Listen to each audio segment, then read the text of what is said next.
Goeiemôre, dit is maandagoggend, die 24ste November 2025 en ek groet julle hartlik hier vanaf die walle van die Groot Rivier.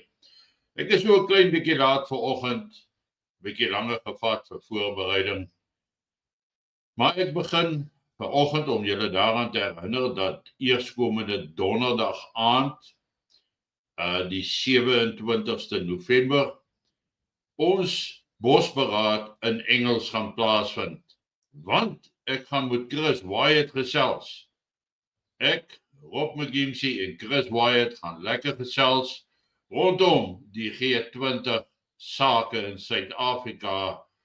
Waar staan ons in die oë van Amerika ten opsigte van nou en potensieel die toekoms?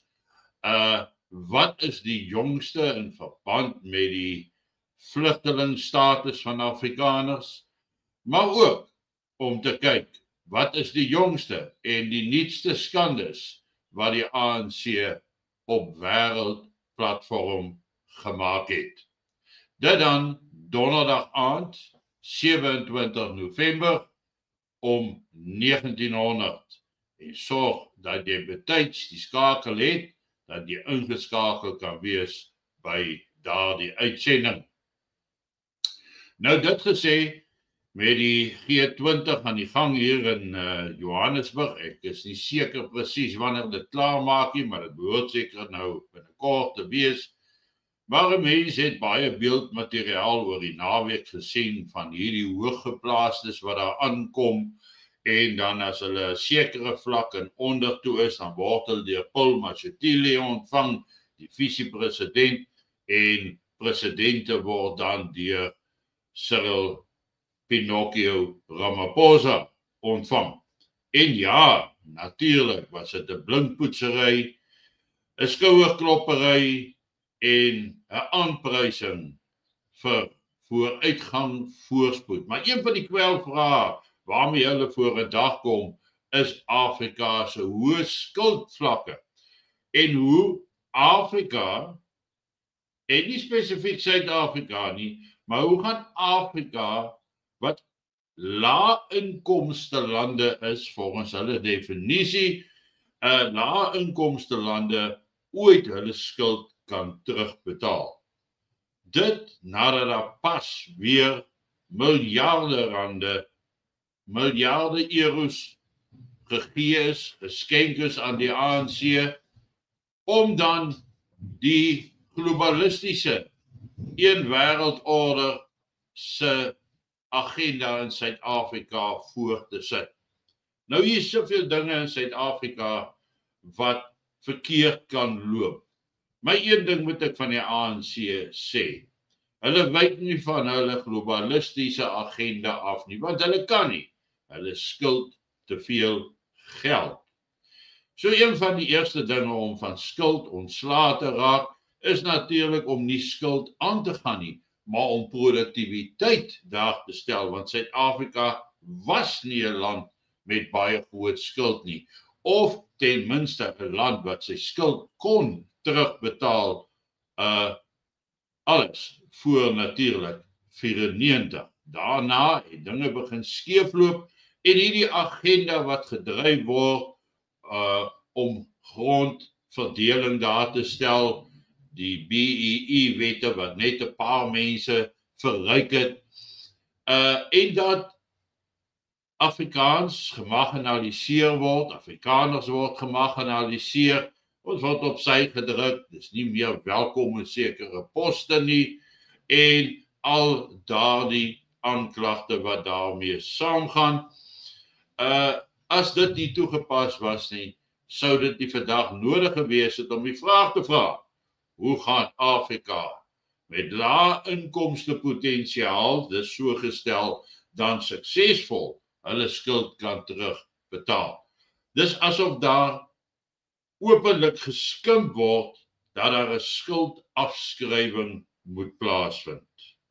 Wat uit die aard van die saak waarskynlik vorentoe sal gebeur, omdat daar geen manier is om uiteindelik die geld terug te kry nie, behalwe dat hulle dit as 'n belegging beskou, want wat hulle voorskryf wat hulle sê ten opsigte van die Wêreldgesondheidsorganisasie, die Wêreldbank se voorskrifte, al daai goed, weet hulle sal Pinocchio entjie getrou nakom en sorg dat hulle agenda in Suid-Afrika uitgespeel word. Dit terwyl die agenda nie meer op die voorgrond is in plekke soos Amerika nie, lande in Suid-Amerika, verskeie ander Oos-Europese state en lande wat nie meer val vir hierdie globalistiese beheer wat het probeer afforceer op die mensdom nie. As ons na Suid-Afrika kyk, is daar min hoop. Daar's weer die Gupta diefstalle, korrupsiesake, staatskaping is die woord wat ek voorsoek, wat voor 'n dag kom. Dis weer aan die lig gebring nou in die media rondom Daniel se Badger gevegsvoertuig, waarvan daar oor die 250 vervaardig moes word. Die weermag het aan Daniel betaal 8,1 miljard rand. Slegs 21 prototypes is begin om gebou te word. Hulle staan onvoltooid half. Ek dink daar's 3 of 4 wat uitgestoot is na buite om te toets, en ek dink Krikhof het dit nie aanvaar as voldoende nie. Hoe dit ook al sê, daai geld is weg, die voertuie word nog steeds gekort, en dis ondenkbaar om te besef soveel geld is net weg, en dat ons nie daardie voertuie gaan kry nie.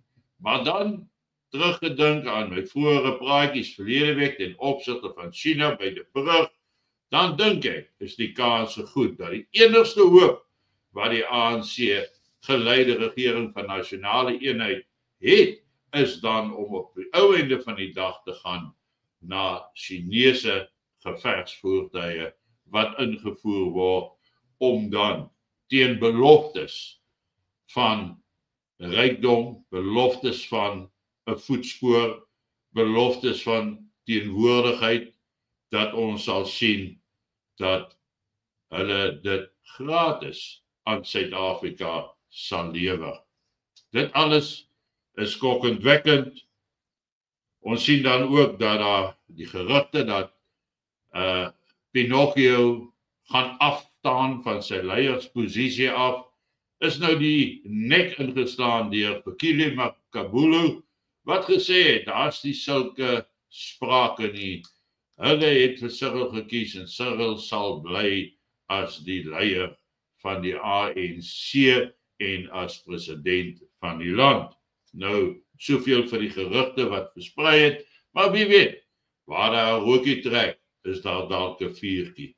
Ek dink nie dit is te laat om hom te vervang. Dis 'n kwessie van die hele party moet vervang word, en selfs dan weet ek nie of die politieke wil vermoë bestaan om enigiets te verander as om net op dieselfde koers as die huidige ANC geleide regering van nasionale eenheid voort te bou nie. Nou ja, ons hoor ook dat die regering gesê dat daar geen meer Palestynse vlugtelinge toegelaat gaan word nie. Intussen is daar sterk gerugte dat daar beplan word om nog bitter baie Palestynë Suid-Afrika toe te bring, ten spyte van die regering se ontkenning dat hulle toestemming gegee het, en hulle verklaringe waarin hulle sê dat daar geen verdere Palestynse vlugtelinge na Suid-Afrika sal kom nie. Ek dink ons moet die spasie dophou, want dit gaan op die ou einde van die dag gebeur, en ons gaan maar net met hulle hier sit. Dit gesê, mense, dis die laaste week van November, dan gaan ons Desember binne, einde van die jaar, en dan is dit 2026 daarna. Maar julle moet vanoggend julle kondensmelk koffie terdee geniet, want ek weet nie meer vir hoe lank ons dit gaan kan doen nie. Maar geniet hierdie kondensmelk koffietjie terwyl ons nou nog tyd het om dit te doen.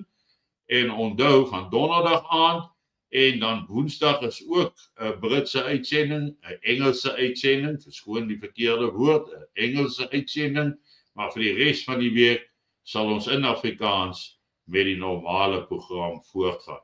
Ek vra dan ook vir julle stuur die boodskappe ver en wyd, want ons moet die kykersgetalle lig. Dit is baie belangrik vir die algoritme om die kanaal verder te versprei, want die afgelope maand en 'n half, is die algoritme van so 'n aard gewees dat hierdie video's nie baie ver en wyd versprei was nie. En dit kan jy net deur te subscribe, elke video te like, dit te deel, dit aan te stuur of te plaas net op 'n ander platform waar meer mense dit kan sien. Dan groei ons, dan gaan ons vorentoe, dan kan ons meer mense ingelig hou oor die situasie in Suid-Afrika. Aangename dag en ek praat dan môreoggend weer met julle. Mooi loop.